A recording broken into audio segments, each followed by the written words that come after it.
अस्सलाम वालेकुम। एक तरफ तो जुल्म हो रहा हो और साथ अमन की बात की जाए तो दोनों चीजें कोएग्जिस्ट नहीं कर सकती। अमन चाहिए और पूरी पाकिस्तानी कौम की ख्वाहिश है कि पीस हो पाकिस्तान के अंदर, ये जो खून रेजी का सिलसिला ये खत्म हो। लेकिन ना खून रेजी रुकने पे आती है, ना वो धमाके रुकने पे आते हैं, और हम चाहते ये हैं कि वो मंजिल हासिल कर लें और उसका रास्ता अभी तक हमें मालूम नहीं है।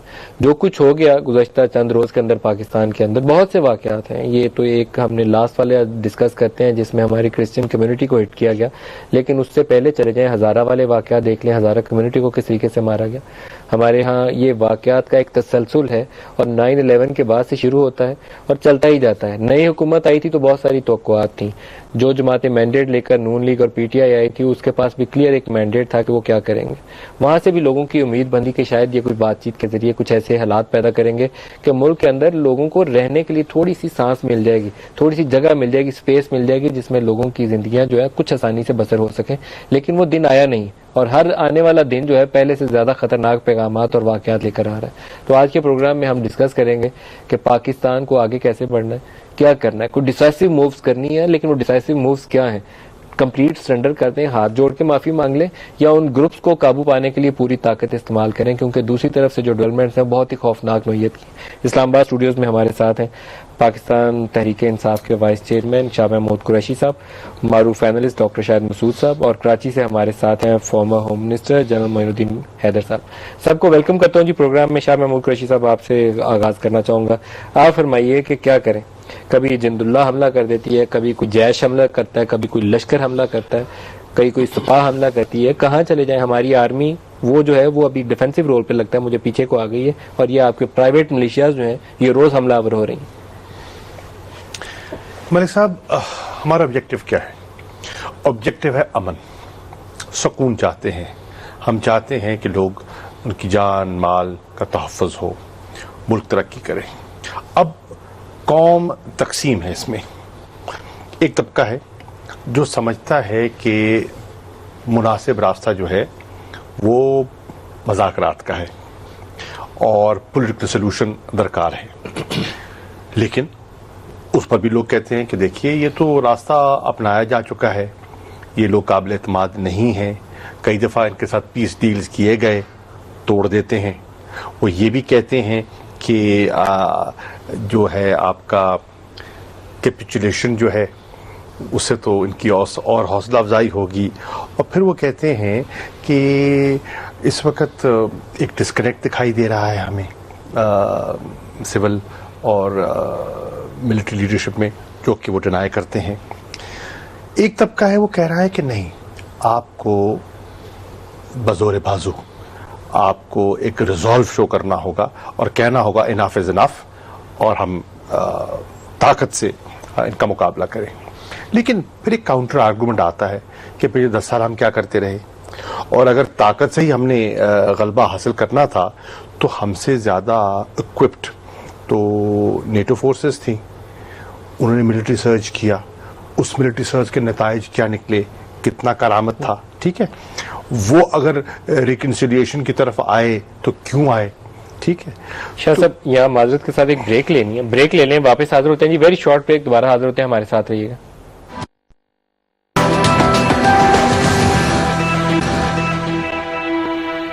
Welcome back. शाह साहब, आपने तफसील तो पूरी बता दी कि लोगों के मुख्तलिफ तबका फिक्र जो है उनकी सोच क्या है, लेकिन अब हमें करना क्या है, वो आप क्या सजेस्ट करते हैं? देखिए, मैं समझता हूं कि हमें दोनों ऑप्शंस को सामने रखना होगा। हम न सिर्फ रिलाय कर सकते हैं यूज ऑफ फोर्स पर, और ना हम मज़ाकरात का दरवाजा बंद कर सकते हैं। मेरी राय में पॉइंट ऑफ वीकनेस से मुज़ाकरात कर सकते हैं? नहीं, पॉइंट ऑफ वीकनेस की बात नहीं है। देखिए, मज़ाकरात आपने उनसे करने हैं जो अमन का रास्ता चाहते हैं और आपके साथ मिल बैठकर आगे बढ़ना चाहते हैं। कौन चाहता है वो बताएंगे? कुछ तबकात हैं जो चाहते हैं, क्योंकि हमें अभी तक वो तासुर किसी से मिला नहीं। कुछ तबकात हैं जो चाहते हैं। एक आपका जनरल सनाउल्लाह को मार देते हैं, देखिए अगले दिन वो आपके क्रिश्चियन चर्चेज में आके 2 अटैक्स कर देते हैं, बिल्कुल उससे आगे जाते हैं वो हज़ारा कम्युनिटी को उड़ा देते हैं। तो हमें तो वो कहीं से वो फील आ नहीं रही। देखिए ना, उसके अंदर तो बहुत से तबकात है ना, बहुत सारी ये है कि ये फॉग ऑफ वॉर है, ठीक है ना, इसमें बहुत धुंधलाहट है और ये आने वाले दिनों में मजीद बढ़ेगी। मैंने साहब आपको 2-3 बातें इसमें बताऊं। चंद रोज पहले हम डिस्कस कर रहे थे इजिप्ट, फिर हम डिस्कस करने लगे सीरिया, अब सीरिया भी रडार से चला गया, अब आ गया है कीनिया। और कीनिया इसलिए आ गया है कि वहां पे पिछले 72 घंटों से एक मॉल में सोमालिया जाग गया दोबारा। सोमालिया से अलकायदा के ग्रुप ने आके यरगमार बना लिए, 70 आदमी भड़का दिए। वो सोमालिया जिसके बारे में कीनिया ने कहा था कि हमने खात्मा कर दिया। अल-शबाब ग्रुप बड़ा स्ट्रॉन्ग ग्रुप है, दोबारा वो al Qaeda is back, al Qaeda is back at the horn of Africa, that's very important. Somalia एक नई लहर हो गई, इसको आप लिंक कर सकते हैं सीरिया वगैरह, वो मैं उस फील्ड में नहीं जाऊंगा। बहुत से कि पाकिस्तान के अंदर जो इवेंट्स हैं, मैं आपके सिर्फ 1 मिनट 30 सेकंड लूं, अगले चंद दिनों में क्या होने वाला है। अक्टूबर के अंदर एक डील मैच्योर होनी है between Hamid Karzai and Obama administration, और उस डील, वो चूंकि डील कंप्लीट नहीं हो रही, और उस डील की एक शरायत में ये मुल्ला ब्रदर छोड़े जा रहे हैं, ये सारे लोग छोड़े जा रहे हैं, ये कोई पाकिस्तान हामिद करजई का मसला नहीं है, ये अमेरिका और हामिद करजई स्ट्रेटेजिक पार्टनरशिप जो होल्ड हुई है पिछले 1 साल से। और इसीलिए ये हो रहा है कि जी शायद अभी चूंकि ओबामा नहीं मिल रहे नवाज शरीफ साहब से, मनमोहन सिंह से मिल रहे हैं बाय द वे, वो यूनाइटेड नेशंस में अभी नहीं मिल रहे, तो तवक्को ये है कि अगले महीने जब ये डील मैच्योर हो जाए तो फिर उसी तरह ओबामा साहब एक तरफ, नवाज शरीफ साहब एक तरफ, करजई साहब पड़ोगे तस्वीरें उतरे। उस डील में बड़ी इंपॉर्टेंट चीज है, वो डील ये है कि एक तो जीरो ऑप्शन खत्म हो गया, अफगानिस्तान के अंदर फौजें रुक रही हैं, अब ये क्लैरिटी है, ठीक है ना, फौजें रुक रही हैं, और फौजें 1 लाख फौज है, दिसंबर तक यानी अगले 3 महीनों में इसको 50,000 होना है, यानी आधी फौज होनी है, 48 ममालिक की 1 लाख फौज 50,000 रहनी है। और उसके बाद करजई साहब का इलेक्शन है 5 अप्रैल को। 5 अप्रैल को इलेक्शन में जो भी नया शख्स आएगा, करजई साहब की कंडीशन बड़ी इंटरेस्टिंग है जो अमेरिका से रखी है उन्होंने। करजई साहब कंटिन्यू नहीं कर सकते, 2 टर्म्स कंप्लीट कर चुके हैं, लेकिन 3rd टर्म के लिए वो कैंडिडेट नहीं। एक बात बड़ी इंटरेस्टिंग है, वो जो एक गारंटी मांग रहे हैं ना, जो जेम्स डोबिन साहब ने भी स्पीच की अमेरिका में, उसके बाद करजई साहब ने कहा कि हमें जल्दी नहीं है मैच्योर करने में, हम अक्टूबर से आगे भी वो कह रहे हैं कि अमेरिकन हमें गारंटी दें कि किसी पड़ोसी मुल्क से हमारे यहां मुदाखलत नहीं होगी। अब ये बड़ी इंटरेस्टिंग बात है, अब वो कैसे मुदाखलत नहीं होगी, क्या है, क्या अमेरिकन गारंटर बने उनके कि ईरान से करजई साहब ये गारंटी पाकिस्तान को दे सकते हैं कि अफगानिस्तान से पाकिस्तान में, देखिए ना, ये कंडीशन रखी हुई है, इस पर डेडलॉक हुआ है, यानी अब आप ये देखें कि ये बड़ी एक अजीब सूरत हाल है। अच्छा, उसके बाद आपके 5 अप्रैल को इलेक्शन वहां पे, और 31 मई से पहले मनमोहन सिंह का इलेक्शन होना है, ठीक है। और मनमोहन सिंह गालिबन इस जुम्मे को या अगले हफ्ते जब मिल रहे हैं, तो US India technical defence pact होने जा रहा है, टेक्नोलॉजी का, क्योंकि उनके deputy secretary defence last week वहां थे। अच्छा, अब इस पूरे सिनेरियो, ये पूरे ग्रेट गेम का एक पार्ट है, ये पूरे ग्रेट गेम रीजनल टर्मोइल है। इसके अंदर आपका प्राइम मिनिस्टर चाइना जा रहा होता है तो अचानक चाइनीज मर जाते हैं, आपका प्राइम मिनिस्टर अमेरिका जा रहा होता है तो अचानक क्रिश्चियंस के ऊपर हो जाता है, ठीक है। और जंदुल्लाह का नाम आता है सामने, कौन है? देखिए ना, जंदुल्लाह का नाम आता है। अच्छा, जंदुल्लाह का नाम हमने पहले मुख्तलिफ हवालों से सुना, खासतौर पर ईरान के हवाले से सुना कि ग्रुप है जो जंदुल्लाह के ऊपर जो सीमोर हर्ष ने रिपोर्ट किया, वो आपने पढ़ा? मैंने बिल्कुल पढ़ा, और उसमें उसको फंड कौन करता है, और वो यहाँ से उसके पाकिस्तान ने हैंडओवर किया, जो उसके सरबराह रेगी को उसको किया, और हैंडओवर वो खत्म हो गए। लेकिन जंदुल्लाह वापस आ गई, और मैं चूंकि थोड़ा सा इधर उधर मिडिल ईस्ट में इधर उधर घूमता रहता हूँ, मैं इस बात को मतलब इस बात को मैं एक्सक्लूड नहीं करता कि कमिंग डेज में जंदुल्लाह पाकिस्तानी नामी शख्स सामने आ जाए, यानी ऐसी कुछ जंदुल्लाह पाकिस्तान के अंदर, कराची के अंदर आपकी पहले भी ये इश्यूज है, हो सकता है सामने आ जाए, क्योंकि ये वो ग्रुप्स हैं जो अपने आप को डायरेक्ट तालिबान से लिंक नहीं करते, अलकायदा से लिंक करते हैं। एक बात आप और जो में रखें, अमेरिका का तालिबान से झगड़ा नहीं था 9/11 पे, तालिबान से कोई झगड़ा नहीं था। अमेरिकन ने तालिबान से कहा था कि हमें उसामा दे दो, यानी झगड़ा था, उसामा को वो मांग रहे थे, अगर वो दे देते, मोइनुद्दीन हैदर साहब हमारे साथ मौजूद हैं और ये खुद उन नेगोशिएशंस को इन्होंने ऑब्जर्व किया, अगर वो उसामा दे देते तो तालिबान से लड़ाई नहीं होती। तालिबान से लड़ाई अभी ग्रुप हमें मार रहे हैं, जनरल मोइनुद्दीन हैदर साहब, अलकायदा की रीइमर्जेंस जो है ना इस वक्त, और ये जंदुल्लाह फैक्टर्स की, इफेक्शंस की, देखिए क्रिश्चियंस के चर्चेस पहले भी थे, अलकायदा रिसर्जेंस उस सेंस में पाकिस्तान में नहीं है डॉक्टर साहब। शबाब कहां से आ गई? वो उस साइड नहीं, आप एक्सक्लूड ना, मेरा एक्सक्लूड ना करें, आप सुन्नी कॉन्फ्लिक्ट शुरू हो गया। ये जंदुल्लाह के ऊपर ही पहले आ जाते हैं जी, जंदुल्लाह क्या चीज है? जिद्दुल्लाह कहा जाता है कि एक ये अमेरिकन की जो है सपोर्ट से एक ऑर्गेनाइजेशन है जो ज़्यादातर ईरान के ख़िलाफ़ इस्तेमाल होती है। फ़िलहाल तो इनका ये रोल रहा है और ज़्यादा ये बलूचिस्तान के अंदर और ईरान के बॉर्डर के ऊपर इनकी एक्टिविटीज़ रही है। लेकिन ये जो मैं सुन रहा हूँ शाह महमूद कुरैशी साहब को और डॉक्टर शाहिद मसूद साहब को, उन्होंने बड़ी अच्छी बातें कही। और ये ग्रेट गेम का जो जिक्र हुआ है, असली चीज ये है कि यहाँ पर जो बहुत सारे ग्रुप जो तालिबान हैं या और जो ग्रुप्स हैं फिरका वारियत की तरफ जो हजारों को मारते हैं, दूसरों को मारते हैं, ये इनके पास ना इतने रिसोर्सेज हैं, ना इनके पास इतना जो है इंटेलेक्ट है, और ये है कि ये काम करें। और ये बात तो बार बार कही गई है कि अफगानिस्तान में की निस्बत पाकिस्तान ज्यादा खतरनाक मुल्क है। ये अमेरिका में बार बार बात हायर सर्कल में की जाती है। साथ ही साथ ओबामा साहब और उनके जो मिलिट्री एडवाइजर्स हैं वो ये कहते हैं कि अफगानिस्तान में तो हम ओवर्ट फोर्स इस्तेमाल करेंगे, खुली फोर्स इस्तेमाल करेंगे नेटो की, अमेरिकनों की, लेकिन पाकिस्तान में हम ऐसा नहीं कर सकते। वो न्यूक्लियर पावर है और हमने उनको अपना अलाई भी बनाया हुआ है, तो उनके खिलाफ हम कोवर्ट ऑपरेशंस करेंगे। What are those covert operations? ये जो आजकल पाकिस्तान के लैंडस्केप पे हो रहा है, जिसका सिग्नेचर इराक में भी पाया जाता है, आजकल सीरिया में भी पाया जाता है, इससे पहले लेबनान में भी पाया जाता था, ये सब ये वही सिग्नेचर है। और ये लोग काफी हद तक इसमें लोग बाहर के मुलव्विस हैं जो इनको सपोर्ट कर रहे हैं। और ये कोई आइडियोलॉजिकल लोग नहीं है कि कोई यहाँ पर कोई आइडियोलॉजिकल कोई चीज कर रहे हो, वो तो सारा इसमें हर किस्म के क्रिमिनल्स भी हैं। अच्छा जनरल मोइन साहब, जब लोग भी हैं, जब हम ये कह रहे हैं कि पाकिस्तान के बाहर के लोग हैं हमारे, ये जो भी वाकयात हो रहे हैं, फुट सोल्जर्स वहाँ हमारे अपने ही इस्तेमाल होते हैं। फुट सोल्जर्स ज्यादातर बाहर के नहीं है, वो हमारे अपने ही है। फंडिंग और प्लानिंग नहीं, वो तो मैं मान रहा हूँ कि ये तमाम लोग जो है मां सिवाय चंद एजेंट्स के या हैंडलर्स के या मास्टर माइंड्स के, ये सब हमारे आदमी इस्तेमाल हो रहे हैं। जब हम कहते हैं वो तालिबान के मुख्तलिफ ग्रुप्स हों या वो फिरका वारियत वालों के मुख्तलिफ ग्रुप्स हों, तो जितने भी है वो तो अपने लोग इस्तेमाल हो रहे हैं। जनरल मोइन साहब, जब हम ये कहते हैं कि हमें इनसे बातचीत करनी है या यूज ऑफ फोर्स करना है, तो मेरा सवाल यह है कि फिर हमें बातचीत किससे करनी है? फिर हम पाकिस्तान से बाहर जाके किसी से बात करें? ये बात मैं जो बात कहने की कोशिश कर रहा हूं, और ये आसान काम नहीं है। जाहिर है कि एक सुपर पावर नहीं मानेगी कि हम किसी तरीके से मुलव्विस हैं। जाहिर है कि हमारा ईस्टर्न नेबर इस बात को नहीं मानेगा कि हम पाकिस्तान में डिस्टेबलाइजेशन कर रहे हैं via Afghanistan and via other borders, और पाकिस्तान पे प्रेशर ला रहे हैं। तो ये बात तो वो नहीं मानेंगे, लेकिन बहरहाल लोग अपने इस्तेमाल हो रहे हैं। अब बात यह है कि जो बातचीत मुज़ाकरात का राह अपनाई गई है पहले स्टेज के ऊपर, मेरे ख्याल में स्ट्रेटेजी बिल्कुल सही है कि मुज़ाकरात को मौका मिलना चाहिए और हुज्जत को तमाम करना चाहिए। एंड फेलिंग विच, अगर वो इस बात को नहीं समझते हैं तो पूरी कुव्वत के साथ इनके साथ जंग करने के अलावा और कोई पाकिस्तान के खिलाफ पास चाराकार नहीं है। नहीं। और जिसके लिए मेरे हिसाब से पाकिस्तानी फौज तैयार है। मेरे ख्याल में तैयारी हो रही है, हमारा भी तासुर यही। शाह महमूद कुरैशी साहब, एक चीज फरमाइएगा, अभी डॉक्टर साहब ने एक बात की, मैं उससे लिंक करके दोबारा पाकिस्तान की सिचुएशन पे आऊंगा। नवाज शरीफ साहब अमेरिका गए, यूएन जनरल असेंबली में लास्ट टाइम जरदारी साहब के साथ उन्होंने राह चलते हुए कॉरिडोर में बड़ी कोशिश के बाद हाथ में लाया था, तो बड़ा बुरा तासुर गया था कि पाकिस्तानी प्रेसिडेंट के साथ लिफ्ट ही नहीं कराई ओबामा साहब ने। तो नवाज शरीफ के साथ वो चांस मीटिंग भी नहीं है, वो खड़े खड़े हाथ में लाया था, किसी साइड रूम में भी मीटिंग नहीं थी जरदारी साहब के साथ। नवाज साहब के साथ अभी तक वो भी नहीं है। वाई?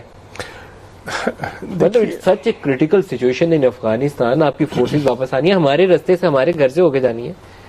देखिए ये क्या मैसेज देने की कोशिश हो रही है? उसकी वजह ये भी है ना कि हो सकता है कि कोई पेशरफ्त ना हो पाई हो। डेडलॉक है ना, अक्टूबर में डेडलॉक है ना, अक्टूबर की जब तक डील मैच्योर नहीं होती, देखिए ना, मिले तो उस मुलाकात से कुछ निकलना चाहिए ना। अब देखिए ना, मुलाकात तो शायद वजीर आजम की और वजीर आजम मनमोहन सिंह की भी हो जाएगी, हो सकता है फोटो अपॉर्चुनिटी भी मिल जाए, हैंडशेक भी हो जाएगा, प्लेजेंट्रीज भी एक्सचेंज हो जाएंगी। निकलेगा क्या अंदर से? देखिए ना, खाना शायद अरेंज किया ओबामा साहब ने। नहीं, वो तो देखिए, वो तो सारे वो कुछ नहीं है, वो तो जो हेड्स ऑफ डेलीगेशंस होते हैं वो आते हैं। मैंने पाकिस्तान की एक साल नुमाइंदगी की थी, तो मुझे भी दावत दी थी, तो मैंने भी उस खाने में भी शिरकत की थी, जॉन केरी और प्रेसिडेंट ओबामा से हाथ भी मिलाया था। लेकिन वो देखिए, वो एक फॉर्मल सा होता है, वो तो उसमें तो कोई गुफ्तगू तो नहीं होती ना उसमें। बड़ी कोशिश करके वो फोटो आपके लिए कोशिश करते हैं, डिप्लोमेट्स के प्रेसिडेंट के करीब आ जाए तो कैमरा एक तस्वीर खींच दे, पाकिस्तान फोटो अपॉर्चुनिटी भी मिल जाएगी, वो भी मिल जाएगी, खड़े होकर तस्वीर हो जाएगी, वो कोई मसला नहीं है, लेकिन कॉन्क्रीट कुछ नहीं होगा। शाह साहब, लेकिन डेडलॉक किस इशू पे है? देयर आर सर्टेन इश्यूज जो हमें थॉर्नी इश्यूज है, जो हमें बॉदर कर रहे हैं, वो इशू क्या है? देखिए हमारा इशू ये है कि मुस्तकबिल क्या होगा। देखे ना, अमेरिका ने 10 से 15,000 फौज यहाँ स्टेशन करनी है, 5 बेसेस रखनी है, ये डन डील है, इससे वो आगे पीछे नहीं हट रहे। अभी जिक्र हुआ था जीरो ऑप्शन का, डॉक्टर साहब ने कहा, लेकिन मेरी राय में जीरो ऑप्शन कभी था ही नहीं, कभी नहीं था। ठीक है, इट वॉज अ गिवन कि जब इनखला होगा, उस इनखला के बाद एक माकूल तादाद वहां, एक जो कहते हैं ना, एक रैपिड फोर्स जो है वो वहां रहेगी, और वो अब तो फैसला हो गया कि रहेगी। ड्रोन बेस भी रख रहे हैं अपनी पूरी की पूरी, वो तो पाकिस्तान के अंदर भी बेस मांग रहे हैं, पाकिस्तान से भी कह रहे हैं दोबारा में बेस दी जाए। ये भी एक बाय द वे जो पता होगा शाह साहब को, पाकिस्तान से जो उनकी बात चल रही है, जो कि स्ट्रेटेजिक डायलॉग रुका हुआ है, वो पाकिस्तान के अंदर दोबारा बेस मांग रहे हैं। ये भी एक उनकी तरफ से कंडीशन रखी फॉर ड्रोन या वैसे फॉरवर्ड ऑपरेटिंग बेस हमने वैसे पूरा पाकिस्तान उनका है। फॉर ड्रोन शाह साहब से पूछा, फॉरेन मिनिस्टर पाकिस्तान के, फॉर ड्रोन एक बेस मांग रहे हैं। देखिए बहुत सी कॉम्प्लिकेशंस है मुश्किल सिचुएशन में, but you have to address this questions. हमें इसका हल चाहिए ना। देखिए हल तो ड्रोन की बेस मांग रहे शामिल साहब, ये तो बता दें, ड्रोन की बेस मांग रहे हैं ना दोबारा। सच्ची बात है, मुझे उसका इल्म नहीं है, ऑब्वियसली हो सकता है आपके इल्म में हो। आपने पढ़ा वो U2, मैं सारी उम्र से समझता था बचपन से कि वो पेशावर से उठ के जाते थे। अब मैंने उन्होंने वो डॉक्यूमेंट्स वो डिक्लासिफाई किए तो पता चला लाहौर से उठते थे, नहीं तो मैं हमेशा से समझता था बड़ा बेर से उड़ते। का अब मुझे पता चला वो बेस पूरी तैयार नहीं थी, ओरिजिनली वहां से उड़ने थे, लेकिन बाद में फिर लाहौर से उड़ाए जाते रहे। ये हम सदा से ये काम करते हैं सर। देखिए बहुत सी चीजें हैं जो हम करते रहे हैं, लेकिन यहाँ के आप देखें, हुकूमत पाकिस्तान जो है इस वक्त वो भी बड़ी एक टाइट सिचुएशन में है। वो भी अमेरिका जो चाहता है ना, मनोहन कर नहीं सकती। उसकी वजह ये है कि नीचे पब्लिक ओपिनियन जो है ना, उसको भी इग्नोर नहीं कर सकते। एक इलेक्टेड गवर्नमेंट है, ठीक है सर, लेकिन हमारे पास बाज़ औक़ात ब्रेक करीब आ गई है। लेकिन एक चीज जिसकी बहुत कमी लगती है ना, वो एक स्ट्रेटेजी लगती है। आपने क्या करना है अपने मुल्क और लोगों के साथ, one should be very clear about it. देखिए उसके लिए आपको रास्ता निकालना चाहिए। अमेरिका ये कह रहे हैं फौज इस पे खफा है। एक बात कह दूं, मेरे साथ साबिक वजीर खारजा भी हैं और साबिक वजीर दाखिला भी हैं, उनकी मौजूदगी में मुझे मोइनुद्दीन हैदर साहब है ना हमारे साथ, मुझे फजूल सी बात है नहीं कहनी चाहिए, लेकिन बहरहाल शमसी एयरबेस पे सिर्फ ड्रोन्स नहीं उड़ते थे, जंदुल्लाह के लोग भी ट्रेन होते थे। ये आप कह रहे हैं? जी हाँ, कंफर्म इन्फॉर्मेशन। मतलब वजीर दाखिला वजीर खारजा डिनाई कर देंगे तो मैं चुप हो जाऊंगा। जो जी सर्विसेज थी, वो जो ड्रोन के ऊपर मिसाइल वाइल लाती, जंदुल्लाह के लोग भी हमारे ट्रेन होते। मालिक रहेगी किधर था इस पे फिर कभी आप बात कर लेंगे। अभी तो शमसी, मैं ये बता रहा हूँ कि शमसी एयरबेस पे क्योंकि जंदुल्लाह का नाम आ रहा है। ईरानियंस को जहाज की इन्फॉर्मेशन किसने दी थी कि जहाज पे है, उतार लो इसको और फिर फाइल लगा दो इसको, किसने बताया था? बता ही दें। मतलब देखिए वो उसमें अभी तो ये है कि शमसी एयरबेस पे सिर्फ ड्रोन नहीं, गोरिल्ले भी ट्रेन होते हैं। शायद मसूद साहब या अब्दुल्ला आज़ाम से मिलके आते हैं, नहीं, तो या अहमद अजवारी से मिलते हैं। अब इन्होंने मालिक रेगी का जिक्र कर दिया। ब्रेक ले लें जी, ब्रेक के बाद और बात करते हैं। हमारे साथ रहिएगा।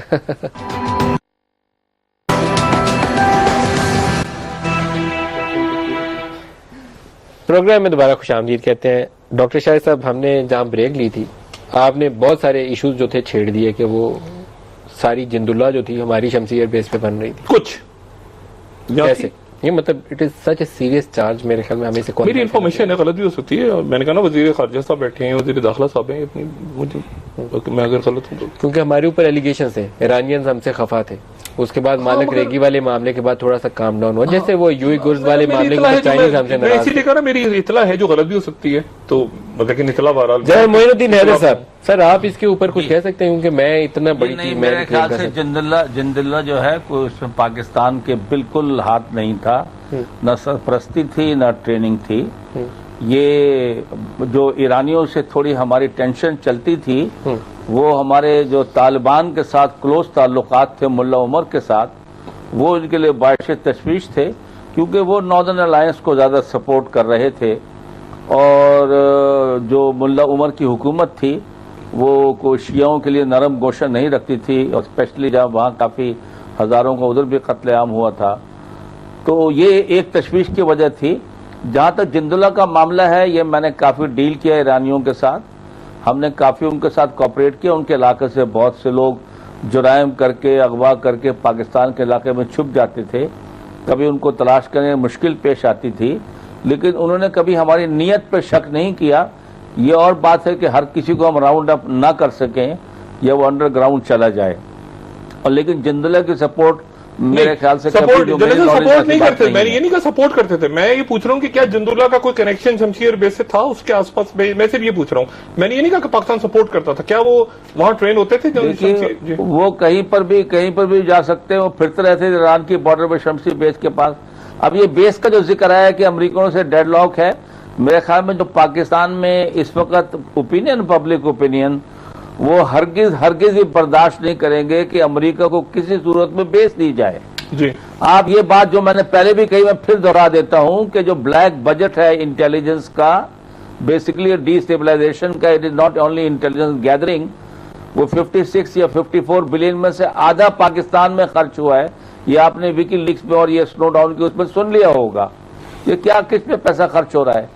तो ये जो आपने बात कही कि मनमोहन सिंह साहब के साथ फोटो सेशन होगा, ज़िया-उल हक ने खाली 4.5 मिनट जाके बात की थी, when he was not invited even in that cricket match, but he conveyed a message in a very strong manner, and I think a time has come to tell India कि मत America के साथ मिलकर एक strategic understanding develop की है, आप इस रीजन को डिस्टेबलाइज ना करें और ना आप हमारे इलाके को डिस्टेबलाइज करें, तो अदरवाइज फिर इसके अलावा फिर दोबारा से वो चक्कर शुरू हो जाएगा मुजाहिदीन का, और वो चक्कर शुरू होगा, ये इंडिया को एक मैसेज दिया जा सकता है। जनरल साहब ये बात आप कह सकते हैं कि इंडिया को हम दोबारा बोले कि वो मुजाहिदीन का चक्कर दोबारा शुरू हो जाएगा? जनरल साहब ने तरदीद नहीं की, मैं तो ये कह रहा हूँ कि हमको कोई डिस्टेबलाइज करेगा और बाज नहीं आएगा तो हमें भी कुछ करना पड़ेगा ना।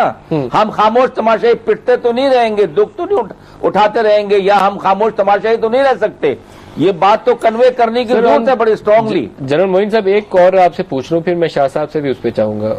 ऑन द न्यूक्लियर इशू, क्या हमारे इस वक्त अमेरिका के साथ कुछ मामला टेढ़े हैं इस पे? जी हाँ, वो तो डे 1 से है, बल्कि जो मेन इशू हमेशा से है, जिसकी वजह से पाकिस्तान में ये सब तरफ हंगामा है और शोर शराबा है, यही प्रूव करने के लिए कि पाकिस्तान एक जिम्मेदार स्टेट नहीं है और इनकी फौज और इनकी हुकूमत ये बागियों पर और शोरश पसंदों पर काबू पाने से कासिर है, और हमारे मुंह पर कालक मलने का कोई चांस हिंदुस्तान और अमेरिका जो है वो नहीं छोड़ते हैं। और ये बात दुनिया को प्रूव करने के लिए ये सब कुछ किया जा रहा है, वो तो नंबर 1 इशू है। शाह साहब अब आपको इनको एड्रेस करना, बताइए। देखिए जी, मैं तो लेकिन जिंदुल्ला ने पहले कभी मोहतात बात करूंगा। मोहतात ही एक साबिक जनरल है, एक हाजिर जर्नलिस्ट है।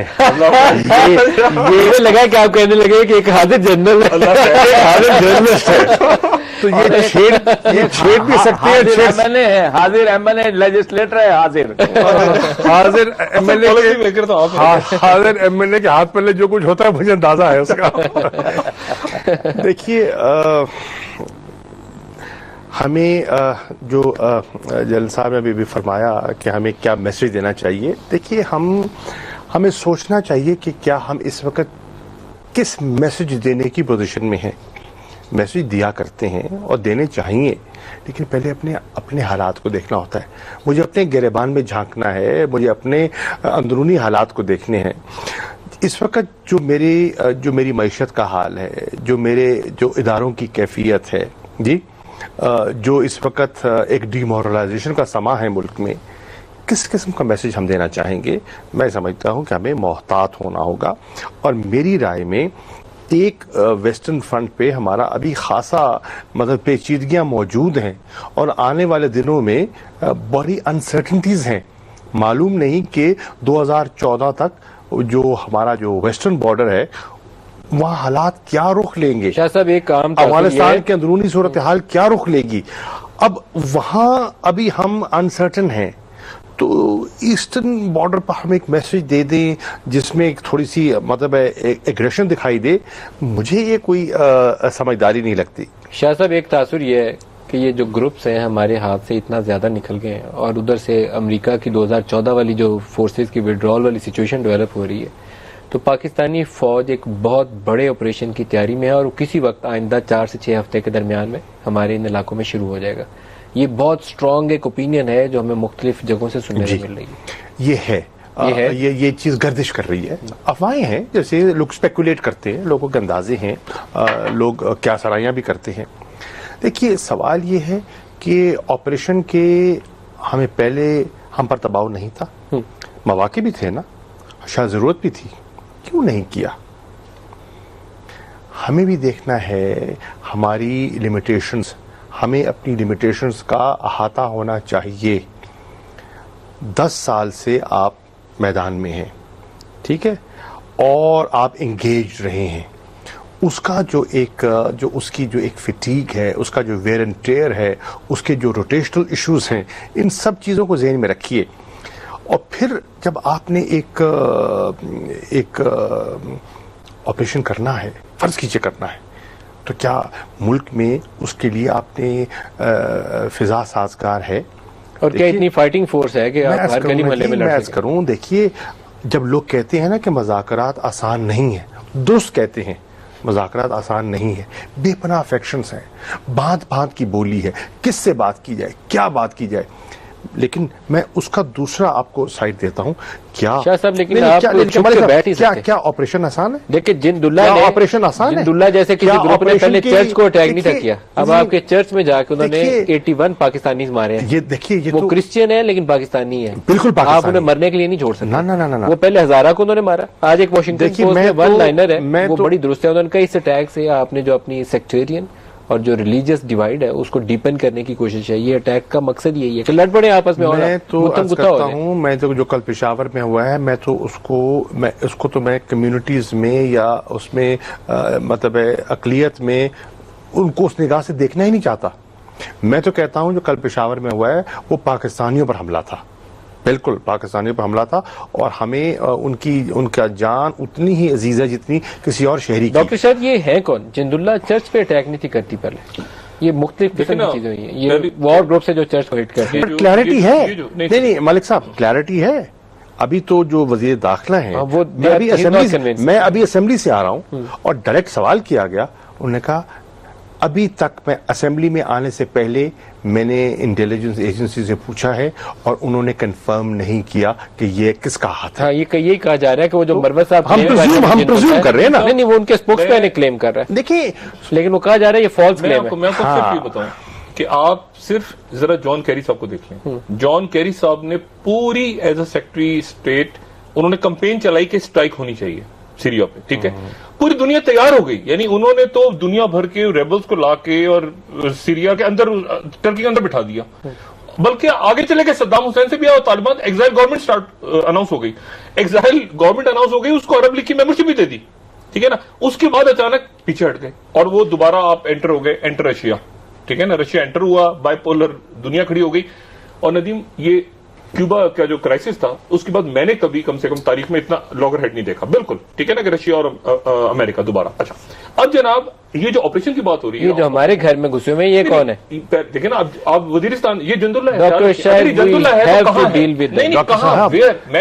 या आप उन्हें ताकत से खत्म कर दें दहशतगर्द, या उन्हें अपने घर से निकाल दें। आप खून रेजी अलाउ नहीं कर सकते। दहशतगर्दों के खिलाफ सख्त एक्शन, सख्त, मैं बहुत सख्त एक्शन कर रहा हूं। लेकिन मैं आपसे सिर्फ ये कह रहा हूं कि वहां केमिकल वेपन्स और डायलॉग, यानी मैं आपको रियलिटी बता रहा हूं, मैं आपको बता रहा हूं कि दुनिया में क्या हो रहा है इस वक्त। यानी केमिकल वेपन्स यूज किए, ये था ना बशर अल असद ने, स्ट्राइक होने जा रही है, रुक गई। अच्छा, मैं आपसे बात ये कह रहा हूं कि ये एक फॉग ऑफ वॉर है जिसमें आपको नहीं पता कि जंदुल्ला किधर है, फलाना किधर है, कहां, या तो पिन पॉइंटेड लोग हों। चर्च के अटैकर्स कौन है? मैं नहीं जानता कोई भी ऐसा। देखिए, एक पाकिस्तानी या एक मुसलमान या कोई भी शख्स, वो मैं तो अकलियत कहते ही नहीं, क्रिश्चियन हमसे पाकिस्तानी है, देखा हमसे बहुत बड़े, और कोई मुसलमान या दाता दरबार जहां हिंदू जाते थे, वो बख्शा।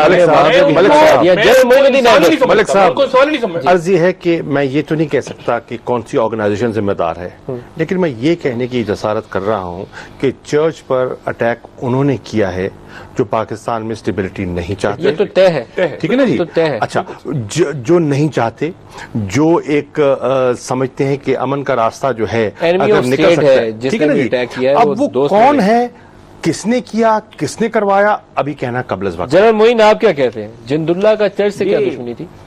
देखिए, अभी तक तो ये क्लियर ही नहीं, तो जिंदुल्ला का नाम क्यों लिया जाए? हाँ, जब तक कोई इसकी जिम्मेदारी कबूल नहीं करता। जिम्मेदारी कबूल की जनरल साहब। एपी ने इंटरनेशनल मीडिया से उन्होंने बातें की हैं, उनका एक स्पोक्स पर्सन है जिसका नाम मरवत साहब है, और वो कह रहे हैं कि हमने नॉट कन्विंस्ड। मलिक साहब, हमारी इंटेलिजेंस आज के अखबार में तो पहले तालिबान ने कहा था हमने जिम्मेदारी कबूल कर ली है। नहीं, टीटीपी डिनाइड दैट। टीटीपी ने कहा हमारे से ताल्लुक नहीं है, लेकिन वो मरवत साहब क्लेम कर रहे हैं जिंदुल्लाह ने किया, हमने किया जी, और हम और करेंगे। ये ड्रोन हमले पाकिस्तान में हो रहे हैं, उसका हम बदला ले रहे हैं। ये कोटेड है, AP ने और ABC ने और सब इंटरनेशनल, रॉयटर्स ने, पूरी इंटरनेशनल मीडिया ने रिपोर्ट किया। पर आप ये समझ लीजिए, मैंने आपसे पहले अर्ज कर दिया कि ये जो जिंदुल्लाह है ये किसकी सरपरस्ती में पल रही है, कौन इसे फंड करता है और इनसे कौन काम लेता है, और कौन इस वक्त जबकि UN असेंबली में हमारे प्राइम मिनिस्टर साहब जा रहे हैं, कौन पाकिस्तान के मुंह पर कालक मलना चाहता है, टाइमिंग तो इसकी बहुत पाकिस्तान को बदनाम करना चाहता है। टाइमिंग इसकी बड़ी जो है ना प्रिसाइजली चुनी गई। बिल्कुल, ये सारी चीजें वेल प्लान्ड हैं। अब बात हो रही थी कि अब क्या करें। हम देखिए ना, इतना दुख उठा रहे हैं, इतने यहाँ पर पूरे पाकिस्तान के हर हिस्से के अंदर ये दहशतगर्दी हो रही है, तो मुज़ाकरात ठीक है, मुज़ाकरात जरूर करें, अल्लाह करे उसका अच्छा नतीजा निकले, ना हो तो इसके अलावा कोई चारा नहीं। We have to stand up and fight, there is no other way. General Moin, लेकिन ये जो है ना मुज़ाकरात वाली बात, ये बहुत वेग है। मुझे आज तक मैं तय नहीं कर पाया कि महसूस से मिलने के लिए हम कोई पार्लियामेंटेरियन का यहाँ से वक्त भेजेंगे। बहुत हम खिला में बातें करें सर, ये चीजें होने वाली नहीं है। जो बंदे आप GSU अटैक कर दे, मेहरान बेस पे अटैक कर दे, मेहरान बेस ना छोड़े, कामरा पे सारी अटैक कर बातें जो होती हैं, ये जो इनकी ये जो है मुज़ाकरात होते हैं, जरूरी नहीं कि सामने बैठ के टीवी के आपके कैमरों के साथ मुज़ाकरात होंगे। कुछ मुज़ाकरात तरमीम करनी थी, आप नहीं कर पाए, अब की है ना आपने, या करने की कोशिश कर रहे हैं अभी ना? भी कोशिश कर रहे हैं सर। अभी भी कोशिश कर रहे हैं ना। सो मैं अर्ज कर रहा हूं कि 10 साल गुजरने के बावजूद आप ये चीजें नहीं कर पाए, ठीक है। अब जब आप में अभी तक बिल्कुल लास्ट सेकंड, लेकिन एक चीज के ऊपर क्लियर है आप, हम सब, मैं समझता हूं जो बातचीत से मादा हो जाता है, मलिक साहब, मैं समझता तो हूं हमें डिसाइसिवली उसको एलिमिनेट, मैं समझता हूं हम कंफ्यूज्ड हैं, हम मज़ाकरात की तरफ बढ़ने से भी कंफ्यूज्ड हैं, और हम एक डिसाइसिव फोर्स इस्तेमाल करने पे भी कंफ्यूज्ड हैं। मुझे आज भी वो कंफ्यूजन बरकरार दिखाई दे रही है। कंफ्यूजन का मतलब और एनार्की है, और क्या और क्या नहीं, मेरे ख्याल से ये रीजन वाइज है। नदीम साहब, मेरे ख्याल से पिछले 10 सालों में इस वक्त जितना इत्तेफाक राय पाया जाता है, मिलिट्री और सिविल लीडरशिप और अवाम में एक यकसुई पैदा हुई है, ये इससे पहले मेरे हिसाब से कभी भी नहीं थी। मेरे ख्याल लोगों में जितनी तमाम लोग नफरत